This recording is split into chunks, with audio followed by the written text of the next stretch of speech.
온라인을 통해서 또 함께 예배드리시는 모든 성도님들 환영합니다. 코로나로 인하여서 또 여러 가지 제약과 또 어려움이 많은 이 시기에 더 큰 하나님의 은혜와 평강을 허락해 주시기를 소원합니다. 소프트뱅크의 창업자 제일교포 3세 그 손정희 회장을 모두 잘 알고 계실 것이라 생각됩니다. 일본에서 두 번째 가는 부자로 그렇게 알려져 있는데요. 자수성가형 부자이고 또 굉장히 똑똑하고 또 배포가 큰 두둑한 그러한 사람입니다. 그는 매번 성공적인 투자를 이어갔는데 그 중에서 가장 성공적이었던 것은 바로 중국의 최대 그 온라인 쇼핑몰 알리바바에 대한 투자였습니다. 아주 소규모였던 그 초창기 알리바바의 그 창립자 마윈을 만나고 난 다음에 단 5분 만에 투자를 결정하게 되었습니다. 그에게 그의 재산을 맡겼던 것입니다. 어마어마한 돈을 맡겼습니다. 약 200억이 넘는 돈을 맡겼습니다. 그 결과는 어떻게 되었습니까? 2,000배가 넘는 이익을 남기게 되었다는 것입니다. 친구를 잘 만나서 억만장자가 된 사람도 있습니다. 돈 델리라는 사람입니다. 이 사람은 자신의 그 친구를 보며 투자의 확신을 얻었습니다. 그 친구는 단점과 이 장점이 뚜렷한 사람이었습니다. 이 친구는 수줍음이 많고 또 사교성도 부족하고 또 특별하게 이렇게 잘하는 것이 별로 없고 심지어는 그 너트와 볼트조차도 끼울 수가 없는 그러한 기계체였다고 합니다. 그러나 숫자와 비즈니스에 관해서는 특출한 그런 재능을 가지고 있던 그런 친구였습니다. 돈 델리는 그 친구를 보면서 마음에 확신을 했고 친구에게 그가 가진 모든 돈을 다 맡겼던 것입니다. 그 친구의 이름은 워렌 버핏이었습니다. 손정희와 이 돈 델리는 맡김 하나로 그의 인생이 달라졌다는 것입니다. 요즘은 맡김의 시대입니다. 우리는 크고 작은 일들을 다 맡깁니다. 전문가에게 맡깁니다. 바지 단 길이를 줄이기 위해서 예전에는 집에서 가위를 들었지만 이제는 세탁소를 찾습니다. 자동차가 나오는 초창기만 해도 그냥 웬만한 경정비는 집에서 했지만 요즘에는 와이퍼 하나를 교체하더라도 다 정비소를 찾아갑니다. 청소와 허드렛 일과 이사와 정리정돈과 인테리어 같은 자기 집안의 일도 요즘은 다 맡기고 있습니다. 카페나 병원이나 사무실이나 이런 데도 시설 청소를 고용한 직원이나 알바생이 하지 않고 전문 업체에 다 맡깁니다. 회사도 오너가 경영하는 것이 아니라 전문 경영인에게 맡깁니다. 왜냐하면 맡기면 내가 하는 것보다 훨씬 더 완벽하고 또 깔끔하게 그렇게 해낼 수 있기 때문입니다. 전문가에게 맡기면 실수가 없습니다. 성도는 누구입니까?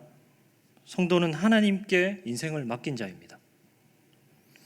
하나님은 우리 인생의 가장 전문가이십니다.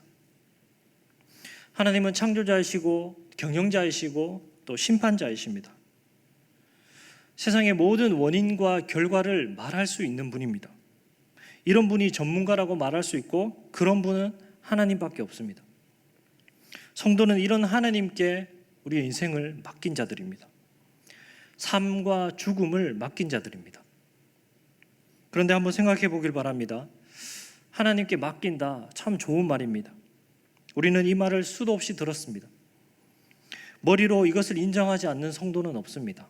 다 인정합니다. 그런데 문제는 이것이 우리에게 너무나 모호하다는 사실입니다. 저는 하나님이 인생의 주가 되신다, 하나님께 맡겨야 된다는 그런 설교와 이야기를 수없이 들었지만 저는 항상 이 말이 모호했습니다. 도대체 우리의 현실에서 하나님께 맡긴다라는 것이 무슨 말인가? 맡기면 내가 아무것도 하지 않아도 된다는 말인가요? 우리 신앙생활을 하면서 종종 듣는 이야기가 있습니다. 내려놓아라. 열심히 하고 또 아둥바둥 발버둥 치면서 살아가면서 그렇게 어떻게 해보려고 하고 있으면 사람들이 와서 이렇게 말합니다. 힘주지 마라. 성령보다 앞서지 마라. 내려놓아라. 그러면 내려놓고 아무것도 하지 않고 있으면 어떡합니까? 가만히 있으면 어떻게 할까요? 그러면 또 찾아와서 이렇게 얘기합니다. 왜 요즘 가만히 있냐고. 요즘 무슨 일이 있는 거냐고. 열심히 해야 되지 않겠나? 뭐 봉사라도 해야 되지 않을까? 믿음은 가만히 있는 것이 아니다. 하나님께서는 반드시 준비된 자를 쓰시고 내가 열심히 할 때 하나님께서 더 큰 은혜를 부어주신다. 뭐 이런 이야기를 하는 것입니다. 우리 헷갈립니다. 어떻게 하라는 말입니까? 제 입술은 늘 하나님 앞에 맡긴다라고 고백했습니다. 그런데 사실 저는 실제로 맡긴다라는 것이 무슨 의미인지 몰랐습니다. 저에게는 늘 모호한 주제였습니다. 그렇다면 맡긴다는 것이 무슨 의미일까요? 오늘 함께 우리 그 의미를 한번 생각해 보기를 원합니다. 첫 번째로 맡긴다라는 것은 기도의 삶을 살아가는 것입니다. 많은 사람이 하나님께 맡긴다라는 말을 쉽게 합니다. 그러나 하나님께 맡기는 것은 그렇게 쉽지만은 않습니다. 맡긴다는 것은 입술의 고백이 아니라 기도의 삶을 통해서 증명되기 때문입니다. 기도의 삶에 반대되는 개념이 있습니다. 바로 염려하는 삶입니다. 많은 사람이 염려하고 있을 뿐 기도하지 않습니다. 성경은 아무것도 염려하지 말라 오직 기도와 간구로 너희 구할 것을 하나님께 아뢰라 라고 말씀합니다. 염려하지 말고 기도하라 라고 말씀합니다. 염려와 기도를 분명하게 구분하고 있습니다. 염려와 기도가 자칫 그 내적 활동이 비슷해 보이기 때문에 우리는 혼자 열심히 염려하고 또 기도했다고 이렇게 착각할 수도 있습니다. 그러나 분명 다릅니다. 그런데 세상 사람들의 특징이 무엇이냐면 바로 이 염려하는 삶이라는 겁니다. 염려하는 삶은 가만히 앉아서 고민하고 있는 것이 아닙니다. 염려와 그 걱정에 기반하여서 빚어낸 모든 삶의 반경과 그 행동을 말하는 것입니다. 그래서 보이는 모습은 열심히 살아가는 모습을 보일 수 있다는 것입니다. 아침 일찍 일어나고 출근하고 늦게까지 일하고 시간을 허투루 쓰지 않고 최선을 다하는 그런 모습을 보일 수 있다는 것입니다. 자기 개발을 하고 사회적으로나 또 가정적으로 그렇게 노력하며 정말 열심히 살아갈 수 있다는 것입니다. 세상 사람들도 다 그렇게 살아갑니다. 그러나 그렇게 하는 이유가 무엇입니까? 염려가 되고 가만히 있으면 무너질 것 같고 불안하고 두려워서 그 염려를 어떻게든 좀 불식시키고자 그렇게 할 수 있다는 것입니다. 염려가 오는 만큼 더 그렇게 자신이 무언가를 세우고자 얼마든지 그렇게 할 수 있다는 것입니다. 그것이 잘못이다라고 말하는 것은 아닙니다. 그러나 성경은 그렇게 염려에 매여서 살아가는 그런 삶에 대해서 우리에게 다른 메시지를 주고 있다는 것입니다. 이 염려라는 것은 이방인의 특징이라고 말씀하고 있습니다. 마태복음 6장 25절 보게 되면 이렇게 말씀하죠. 그러므로 염려하여 이르기를 무엇을 먹을까 무엇을 마실까 무엇을 입을까 하지 말라. 이는 다 이방인들이 구하는 것이라. 이방인이 살아가는 방식이라는 겁니다. 최선을 다해 살지만 염려로 말미암아 최선을 다하는 삶을 살아간다는 겁니다. 왜 열심히 살아갑니까? 무엇을 입을까? 무엇을 먹을까? 마실까? 이것에 대한 염려로 인해서 그것이 동기가 되어서 이것을 해결하기 위한 그런 삶을 살아간다는 것입니다. 염려가 무엇입니까? 염려는 내가 주체가 되어서 나의 미래나 혹은 나의 현재의 욕구를 채우고자 할 때 생기는 마음입니다. 나 스스로 나에게 일어나는 그 모든 일들에 대해서 내가 통제하고자 할 때 생겨나는 마음입니다. 내 미래에 대해서 내가 통제하고자 할 때 생겨나는 마음입니다. 이것이 바로 염려입니다. 그리고 이 마음으로 살아가는 것이 염려하는 삶이다라는 겁니다.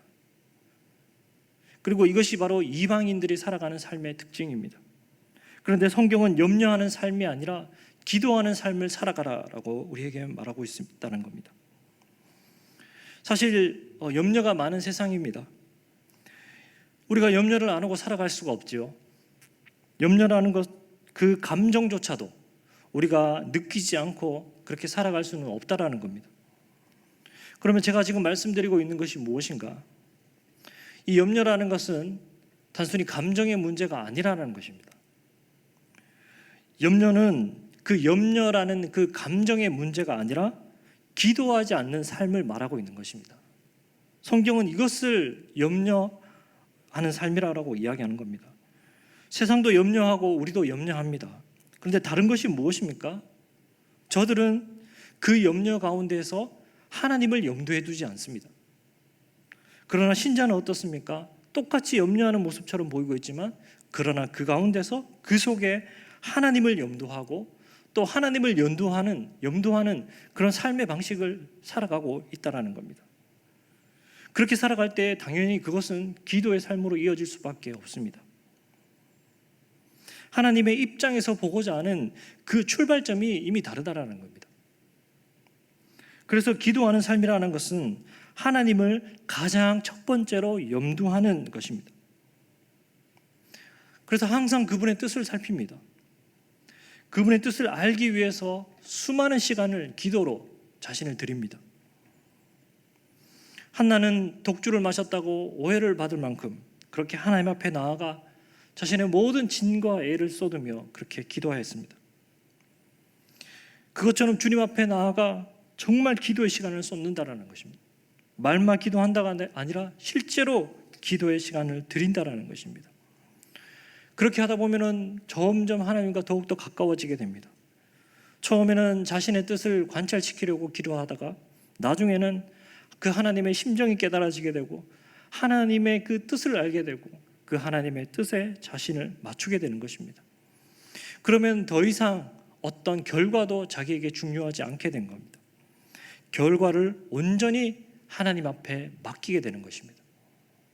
이것이 바로 순종입니다. 그런 시간을 보내는 동안에 하나님을 향한 그 순종이 회복되는 것입니다.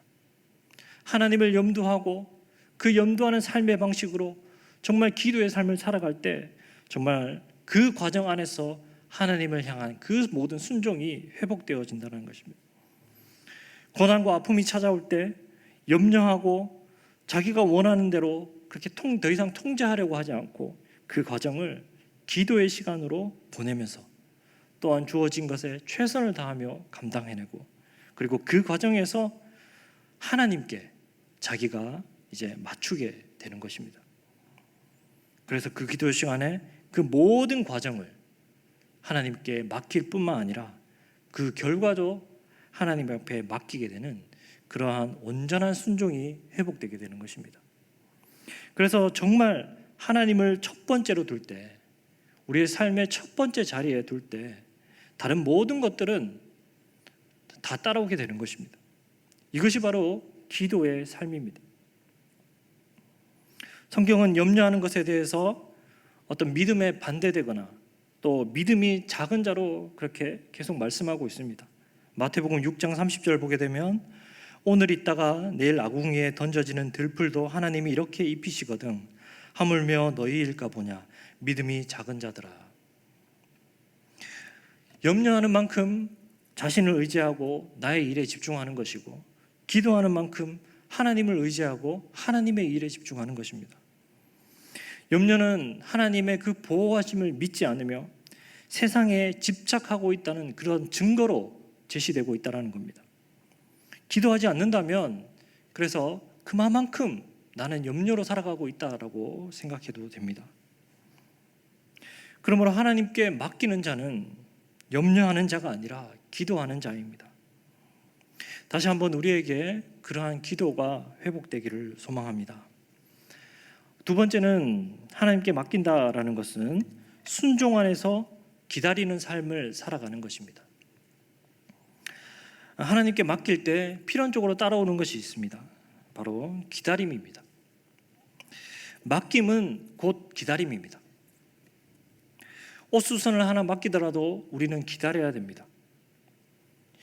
기다림 없이 얻으려고 하는 그런 즉각적인 보상, 항상 이것이 문제이죠. 이것이 어떤 중독적인 그런 행태를 만들어내고 또 늘 사회적인 그런 문제를 야기합니다.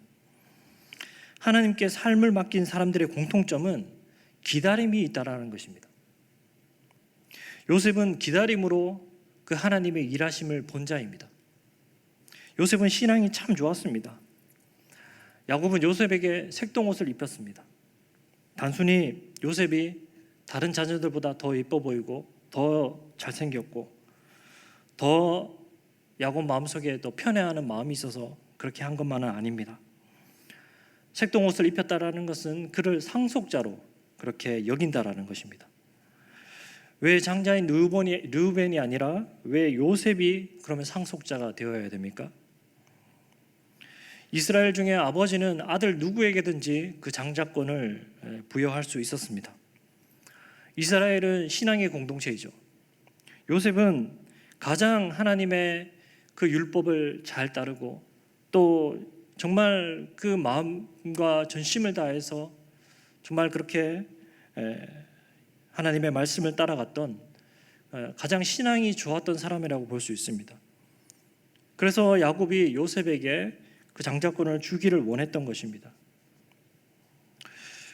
그래서 요셉은 어릴 적부터 그렇게 신앙 교육을 잘 받았고 정말 마음도 정말 율법을 사랑하고 전심으로 따르는 그런 아이였다라는 것입니다. 어릴 때부터 정말 그렇게 신앙 안에서 믿음 안에서 기도하며 그렇게 자라갔던 아이였습니다.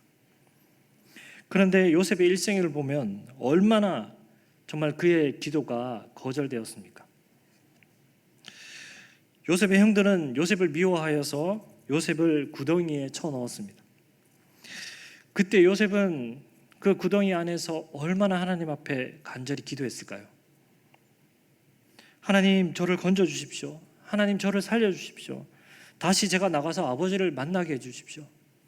얼마나 간절히 부르짖었을까요? 그때 간절한 그 요셉의 기도는 어떻게 되었습니까? 거절되었습니다. 요셉은 아버지께로 가는 것이 아니라 애굽으로 팔려갔습니다. 애굽으로 가는 그 길에서도 정말 상인에게 매달리고 사정하고 또 하나님 앞에 기도했습니다. 하나님, 어떻게 하든지 저를 이 상황 가운데서 벗어나게 해주십시오. 어떻게 되었습니까? 그 기도도 거절되었습니다. 세월이 지나서 보디발 장군의 종이 되었습니다. 그곳에서 정말 억울하게 죄의 누명을 덮어쓰고 감옥에 갇히게 되었죠. 요셉은 감옥에 들어가 있으면서 한순간도 하나님 앞에 정말 하나님, 저를 이곳에서 건져 주십시오라는 그 기도를 잊은 적이 없습니다. 우리가 요셉 그러면은 정말 감옥에서도 너무 잘 지내고 또 감옥에서도 너무 인정받고 또 정말 요셉에게 그 간수장이가 감옥의 그 모든 재반 사무를 다 맡길 만큼 막 그렇게 너무 잘 지냈다고 하니까 우리가 마치 요셉을 감옥 체질처럼 여깁니다. 감옥 체질처럼 여기는데 전혀 요셉은 감옥 체질이 아닙니다. 요셉 또한 늘 그 감옥으로부터 나가고 싶어 했습니다. 그리고 그것을 위해 기도했습니다. 그래서 이 바로의 술 맡은 관원장의 그 꿈을 해석해주고 그에게 내가 나갈 수 있도록 부탁했습니다. 도와달라고 부탁하는 것입니다. 요셉이 그 꿈을 해석해주고 이제 나갈 수 있다고 얼마나 기뻤겠습니까? 얼마나 하나님 앞에 기도하면서 또 감사기도 했겠습니까? 그러나 어떻게 됐습니까? 거절당했습니다. 요셉을 보게 되면 정말 수많은 오랜 시간 동안 정말 기도하는 삶을 살았습니다. 기도했습니다. 요셉의 삶은 정말 고비마다 기도 없이 살아갈 수 없는 그러한 인생이었습니다. 요셉의 삶은 드라마틱한 그런 삶이 아니라 기도 없이 살아갈 수 없는 그런 삶이었습니다. 요셉은 그 모든 고난과 역경 다 겪어내면서 한평생 기도로 살아갔던 것입니다. 그런데 그 모든 순간은 그의 기도대로 응답되지 않았습니다. 응답이 없었습니다. 매번 거절당하는 그런 느낌을 받았습니다. 그런데 요셉의 탁월한 점이 무엇입니까? 요셉은 낙심하거나 포기하지 않고 순종 안에서 끝까지 기다리는 삶을 살아갔다라는 것입니다. 결국 요셉은 그 감옥에서 나와서 애굽의 총리가 되었습니다. 이것은 결코 우연이 아닙니다. 총리가 된 것은 평생 기도했던 그 기도의 상급이자 또한 그 기도의 결과였던 것입니다. 그래서 요셉의 믿음은 어떤 믿음인가? 기다리는 믿음이었습니다. 요셉의 믿음은 기다림이었습니다. 결국 하나님 앞에 맡기는 자가 누구인가? 기도하고 순종 안에서 기다리는 자입니다. 믿음은 기다림이라는 재료 없이 결코 완성되지 않습니다. 기다림 없는 믿음이라는 것은 없습니다. 아브라함은 오랜 시간을 기다려 이삭을 낳게 되었습니다. 광야에서 이스라엘 백성들은 가나안에 들어가기까지 수많은 시간을 기다리면서 보내야 했습니다. 그들이 광야에서 할 일이 무엇이 있겠습니까? 기다린 것 외에 할 일이 없습니다. 기다리는 것이 그들의 일이었습니다. 우리는 지금 기다리고 있다. 가나안에 들어갈 것을 지금 우리는 기다리고 있다. 이것이 그들이 놓치지 말아야 될 그 중요한 정체성이었다는 겁니다. 우리는 기다리고 있다라는 것. 기다림이 우리는 의미가 없다라고 생각될 때가 많지만 사실 기다리는 것 자체가 굉장히 중요한 의미입니다. 우리의 믿음 생활은 어떠십니까? 하나님 앞에 맡겼다라고 하면서 우리는 얼마나 기다리는 삶을 살아가고 있습니까? 당장 내 기도에 적극적으로 응답하시지 않는다고, 즉각적으로 응답하시지 않는다고 하나님 앞에 원망과 또 불신의 말을 쏟아내고 있지는 않습니까? 기다리는 시간이 내 생각보다 더디고 또 지체된다는 이유로 포기하려고 하고 계시지는 않습니까? 그러나 하나님의 관점에서는 항상 이 기다림이 너무나 중요하다라는 사실을 꼭 기억하시기를 원합니다. 우리는 기다림은 의미 없고 또 아무 일도 일어나지 않는 그런 시간이며 죽이는 시간처럼 그렇게 생각하지만 하나님은 이 기다림의 시간을 오히려 가장 중요하게 보신다라는 겁니다. 우리는 기다림보다 결과를 훨씬 더 중요하게 생각하죠. 그러나 하나님은 결과보다 기다림을 훨씬 더 중요하게 생각하신다는 겁니다. 하나님에게 있어서 어쩌면 결과라는 것은 크게 중요하지 않습니다. 만약 오늘 그 요셉이 그렇게 기다렸던 그 시간을 하나님이 어떤 기준으로서 우리에게 무언가를 제시한다면 그 시간은 얼마나 됩니까? 바로 평생이라는 겁니다. 그 기다림의 시간은 평생입니다. 하나님 앞에 맡긴다라는 것은 내가 잠시 어려울 때 맡기는 것이 아닙니다. 누군가의 도움이 필요할 때 맡기는 것이 아닙니다. 하나님 앞에 맡긴다는 것은 평생에 걸쳐진 정말 평생을 통해서 감당해야 될 그 숙제와도 같은 것이라는 겁니다. 잠시 뜨거울 때 맡기고 식으면 말고 그렇게 하는 것이 아니라 평생의 기도와 순종으로 흔들림 없이 그 기다림의 자리에 있는 것, 이것이 바로 맡기는 삶이라는 겁니다. 그러므로 우리에게는 무엇보다도 그 기다림이 필요합니다. 의미 없는 기다림이 아니라 요셉처럼 순종 안에서 기다리는 것이 필요합니다. 오늘부터 우리에게 다시 그 포기하지 않는 그 믿음이 회복되기를 소망합니다. 세 번째로 보게 되면 하나님께 맡긴다라는 것은 하나님의 그 능하신 손을 기억하고 겸손한 삶을 사는 것입니다. 하나님의 능하신 손은 우리가 알지 못하는 하나님의 큰 그림과도 같습니다. 하나님은 우리의 계획대로 행하지 않으시고 우리의 기도대로 응답하시지 않습니다. 그러나 더 큰 그림으로 응답하십니다. 하박국은 이스라엘이 부흥하기를 간절히 기도했습니다. 그러나 하나님은 하박국에게 바벨론을 통한 그 이스라엘의 그 멸망을 말씀하셨습니다. 차라리 기도하지 말 걸 그랬습니다. 전혀 자기의 그 기도대로 응답된 것이 아니었기 때문입니다. 하박국 1장 6절에 보게 되면 이렇게 말씀합니다. 보라, 내가 사납고 성급한 백성 곧 땅이 넓은 곳으로 다니며 자기의 소유가 아닌 거처들을 점령하는 갈대아 사람들을 일으켰나니. 종종 하나님은 그렇게 우리의 기도를 무색하게 만드실 때가 있습니다. 무슨 잘못된 기도를 한 것도 아닌데 정말 그렇게 간절하게 하나님께 부흥을 부르짖고 기도했는데, 그런데 너희보다 훨씬 더 악한 민족으로 너희를 심판하시겠다라는 것이죠. 잔뜩 기대했는데 전혀 엉뚱한 그런 응답을 주실 때도 있습니다. 그러나 기억해야 되는 것은 하나님은 항상 더 큰 그림을 가지고 계시다라는 겁니다. 이렇듯 더 큰 그림에서 보면 그 기도 응답이 거절일 때가 많다라는 겁니다. 관계 속에서 늘 문제를 일으키는 사람이 있습니다. 늘 사람들과 충돌하고 또 상처를 주고 아픔을 줍니다. 이 사람의 그 기도의 제목은 늘 정말 좋은 목장, 정말 좋은 사람들이 있는 그런 소그룹, 그런 넉넉한 목장, 그런 데 들어가는 것이 이 사람의 기도의 제목입니다. 좋은 사람들이 많은 넉넉한 목장에 편성되도록 항상 그렇게 기도의 제목을 말합니다. 그러나 하나님께서는 그런 곳에 절대 넣어주시지 않습니다. 문제의 본질은 좋은 목장, 좋은 소그룹, 넉넉한 공동체가 아니라 넉넉한 자신이기 때문입니다. 그 사람이기 때문입니다.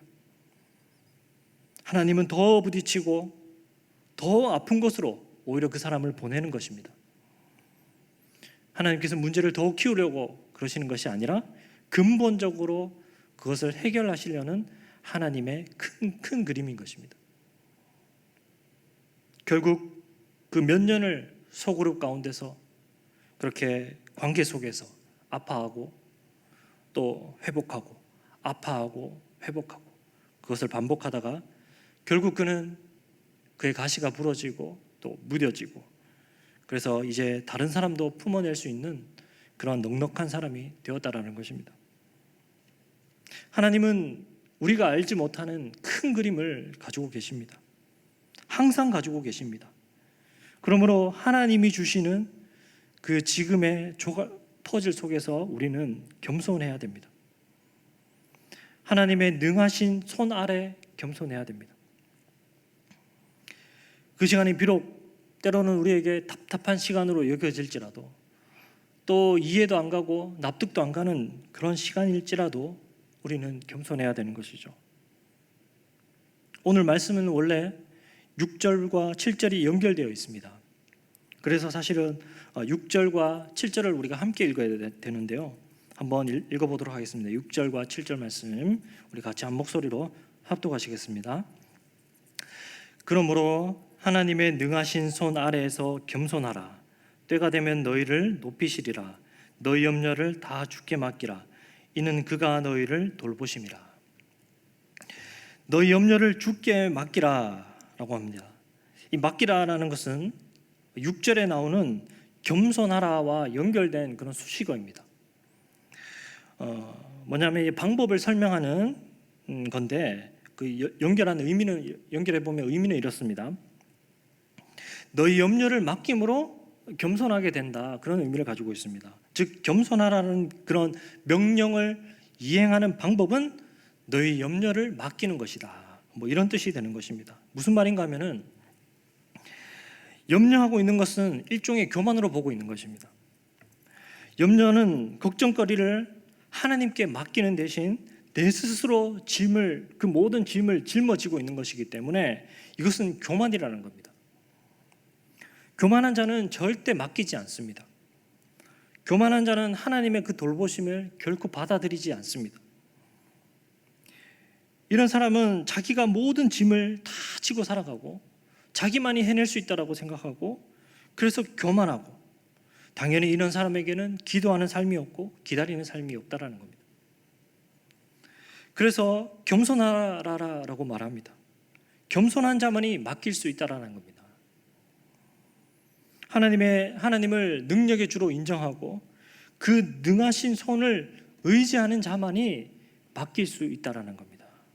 그래서 너희가 그 모든 염려를 안고 있지 말고, 그 모든 짐들을 안고 있지 말고 주께 맡기라라고 오늘 우리에게 말씀하고 있는 것입니다.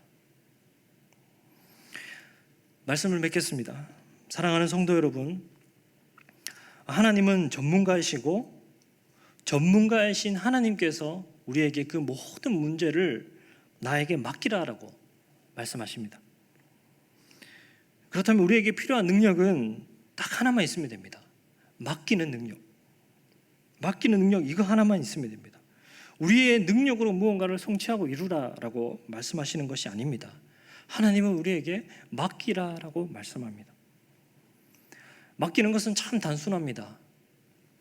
그러나 말 한마디로 떠넘기듯이 그렇게 쉬운 일은 아닙니다.